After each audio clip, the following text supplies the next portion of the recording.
कैसे हैं आप? उम्मीद करती हूँ आप बढ़िया और एकदम मज़े में होंगे और अपना जीवन स्वस्थ पूर्ण जी रहे होंगे। आइए आज क्या पढ़ने वाले हैं हम ये जानें। आज हम पढ़ेंगे एक नया अध्याय जिसका नाम है नीलू। चलिए अध्याय को शुरू करने से पहले उसके बारे में संक्षिप्त जानकारी ले लेते हैं।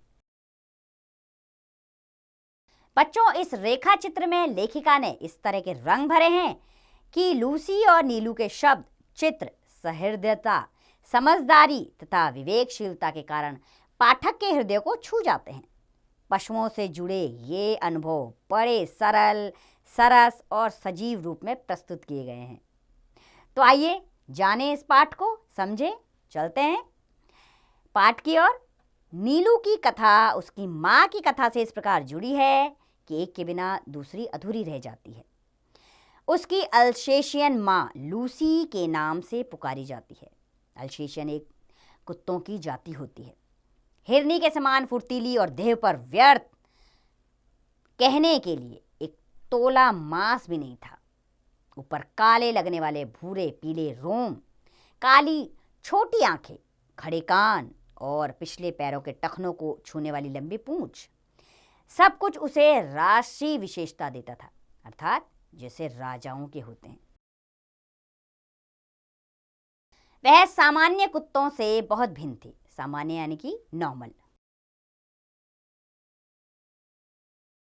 अल्सेशियन कुत्ता एक ही स्वामी को स्वीकार करता है यदि परिस्थितियों के कारण, परिस्थितियों यानी कि आपके वातावरण के अनुसार, यदि परिस्थितियों के कारण एक स्वामी नहीं मिलता तो सबके साथ सहचर, सहचर यानी कि सबका साथी बनना, सहचर जैसा व्यवहार करने लगता है।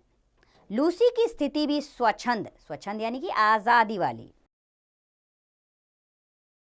स्वच्छंद सहचरी के समान हो गई थी, अर्थात वो आजादी से घूमती थी और सबके साथ मित्रता का भाव रखती थी। तो पहाड़ियों के अंत में मोटर स्टॉप पर ही एक दुकान थी जहां से आवश्यक खाद्य सामग्री, खाद्य यानी कि खाने की सामग्री, खाद्य सामग्री प्राप्त हो सकती थी।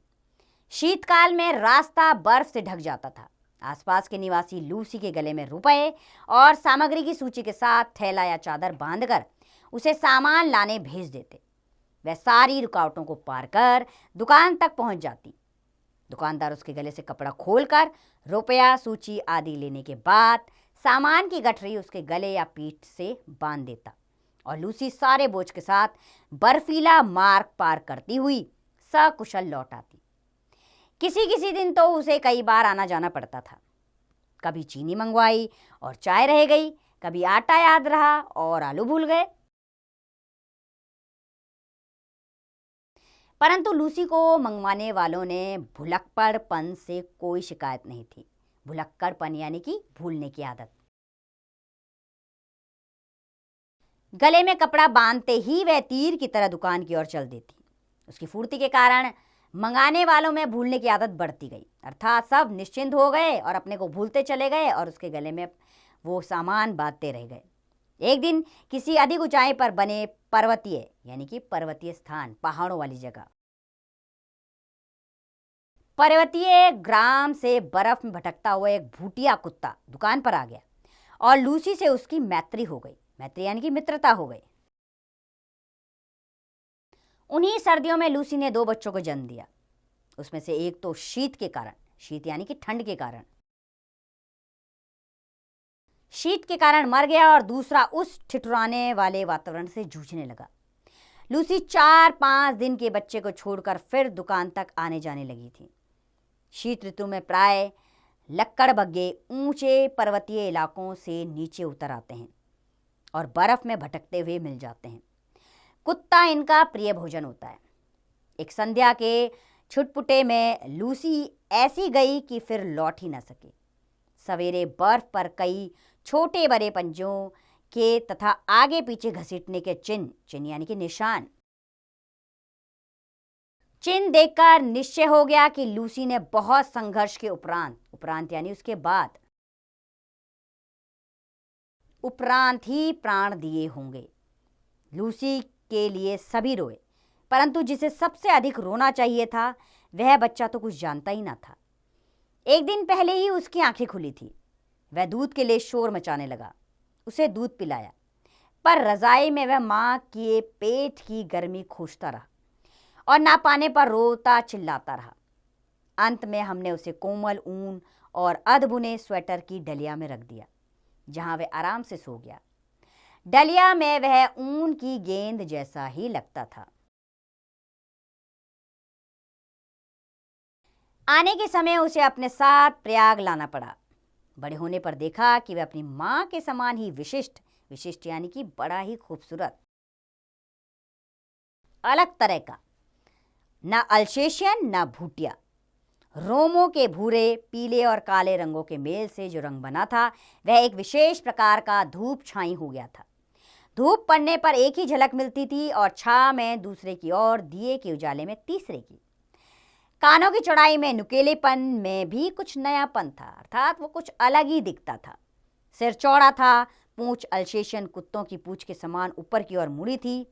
पैर अल्सेशियन कुत्ते के पैरों के समान लंबे, पर पंजे भूटे के समान मजबूत, चौड़े और मुड़े हुए नाखूनों से युक्त थे।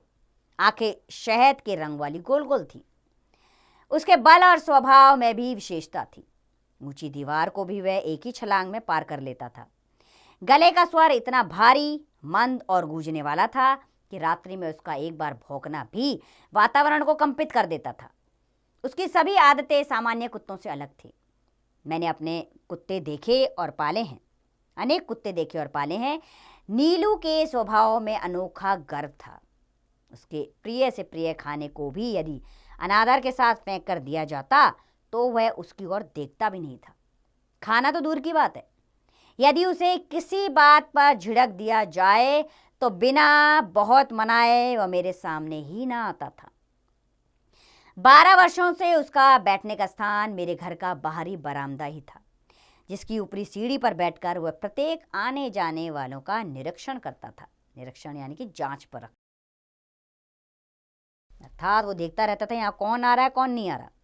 मुझसे मिलने वालों में वह प्राय सबको पहचानता था। किसी विशेष परिचित यानी कि जानने वाला, किसी विशेष परिचित को आया देखकर वह धीरे धीरे भीतर आकर मेरे कमरे के दरवाजे पर खड़ा हो जाता। उसका इस प्रकार आना ही मेरे लिए किसी मित्र की उपस्थिति की सूचना थी। मुझसे आ रही हूं सुनने के बाद वह पुनः बाहर अपने निश्चित स्थान पर जा बैठता। ना जाने किस सहज चेतना से वह अपरिचित या असमय पर आए व्यक्ति को जान लेता था और उदासीन भाव से उसका घंटी बजाना, नौकर का आकर समाचार ले जाना आदि देखता रहता। कुत्ते भाषा नहीं जानते, ध्वनि पहचानते हैं। नीलू का ध्वनि ज्ञान इतना विस्तृत था, विस्तृत यानी कि लंबा चौड़ा, इतना विस्तृत और गहरा था कि उससे कुछ कहना भाषा जानने वाले मनुष्य से भी बात करने के समान हो जाता था। बाहर या रास्ते में घूमते हुए यदि कोई उससे कह देता कि गुरुजी तुम्हें ढूंढ रही थी नीलू, तो बिजली सी फुर्ती से 4 दीवारी कूद कर मेरे कमरे के सामने आकर खड़ा हो जाता। फिर कोई काम नहीं है, जाओ कहने से पहले वह मूर्तिवत खड़ा रहता। मूर्तिवत यानी कि मूर्ति की तरह। कभी कभी मैं किसी कार्य में व्यस्त होती, व्यस्त यानी कि बिजी होती, लगे रहती। जब मैं व्यस्त होती तो व्यस्त होने के कारण उसकी उपस्थिति जान ही नहीं पाती और उसे बहुत समय बिना हिले डुले रहना पड़ता। हिंसक और क्रोधी भूटिये बाप और आखेट प्रिय अल्सेशियन मां से जन्म पाकर भी उसमें हिंसा नाम मात्र भी ना थी। 13 वर्ष के दीर्घ जीवन यानी कि लंबे जीवन में, 13 वर्ष के दीर्घ जीवन में उसे कभी किसी पशु पक्षी पर झपटते या उन्हें मारते नहीं देखा गया। उसका यह स्वभाव मेरे लिए ही नहीं, सभी देखने वालों के लिए आश्चर्य की घटना थी। मेरे बंगले के रोशनदानों में प्राय गोरैया तिनकों से घोंसला बना लेती थी। मुझे उनके परिश्रम पूर्वक बनाए हुए घोंसले उजाड़ना अच्छा नहीं लगता। अंडों से जल्दी ही पक्षी निकलते, कुछ कुछ पंख निकलते ही वे पक्षी शावक यानी कि छोटे बच्चे, पक्षियों के छोटे बच्चों को शावक कहते हैं।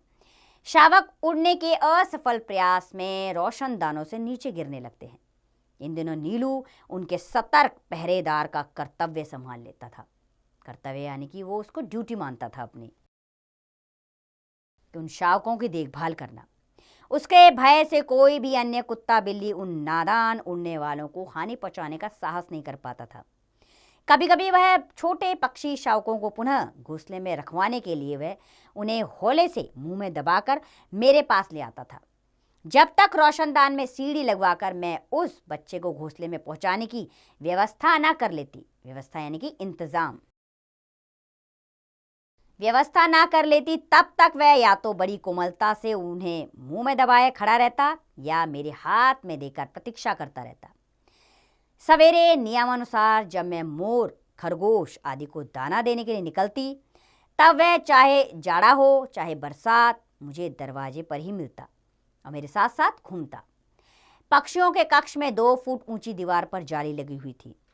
नीलू दीवार पर दोनों पंजे रखकर खड़ा हो जाता और अपनी गोल आंखें घुमाकर मानो प्रत्येक कक्ष में और उसमें रहने वालों का निरीक्षण करता रहता।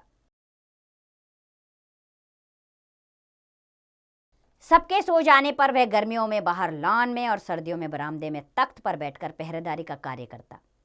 रात में कई बार वह पूरे कंपाउंड का और पक्षियों का घर का चक्कर लगाता रहता।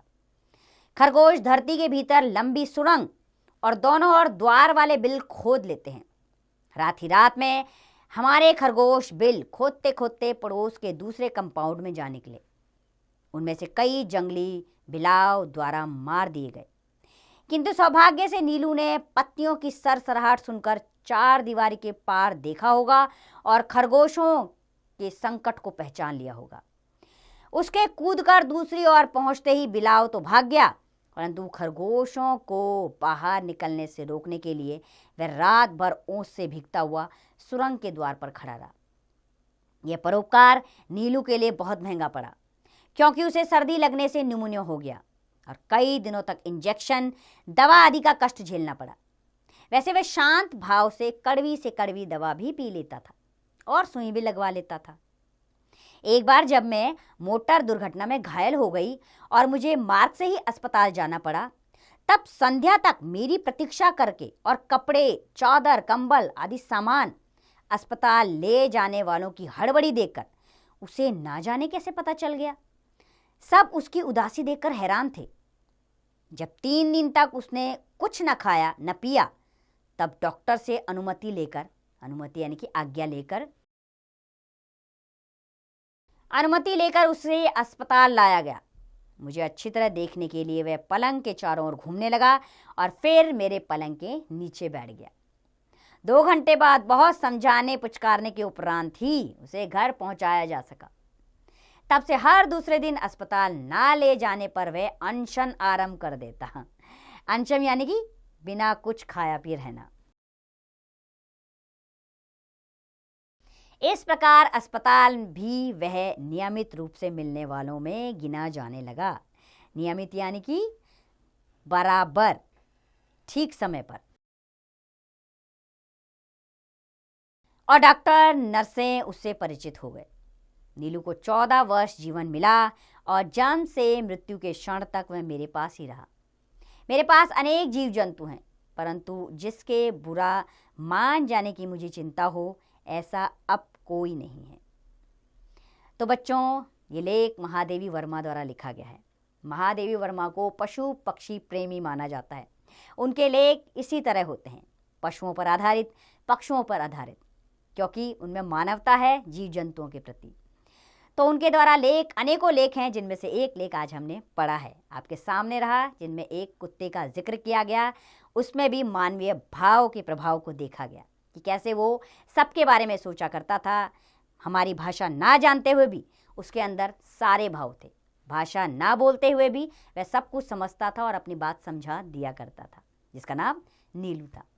तो उम्मीद करती हूँ बच्चों, ये पाठ आपको अच्छा लगा होगा। अब इसका अभ्यास करें, स्वयं कीजिए।